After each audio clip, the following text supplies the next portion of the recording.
You remember that today, during the lesson, we saw that one of the things that were very clear for us to notice was that she is taking her weight only to one side, and it's hard for her to go back to the center and stay in the center. When she's rolling, we can see that most of the time during our lessons, I see that she's rolling for one side.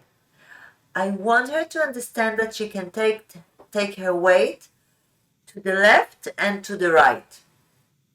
I'm showing again one of the things that we were doing because today during the lesson, one of the things that we will notice is that she's taking her weight only to one side and it's very hard for her to go back to the center.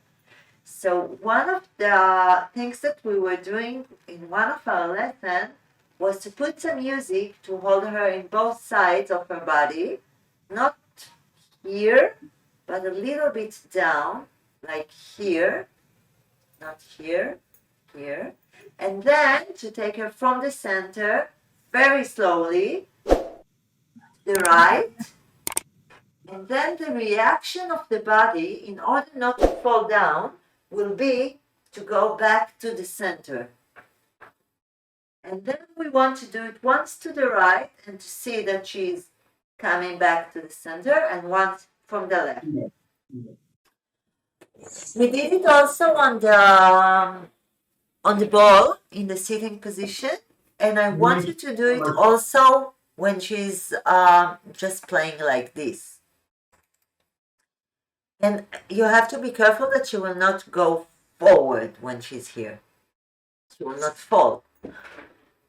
Now, she's now on her belly. Now, what she is doing is she's doing this.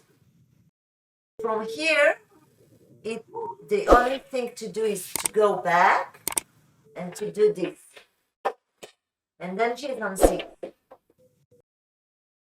This is not good for her because when we want her to go forward, she needs to be here, 90 degrees. This is the hand and knee position. In order to learn how to crawl, she's starting with taking her weight forward and backwards. Yeah. Which today she did amazingly. She did it so many times and she didn't took her head down. What she needs to know is that when she's taking her right hand forward, her left leg is coming here. Now, about the feet. They need to be on the ground. They cannot be here. They need to be here. So we can push them every time to remind her that this part should be down. Now, another option, what she's trying to do also, is she's doing this. This is another way to do two things. One, to crawl on the belly, forward like this. One to the left and one to the right. And another thing, which is important for her, because she's starting to do it mostly with her left leg, but I will show you with my right, is to do this. One. This one is on the floor. And then if I'm taking myself to the right side, I'm going up to 6.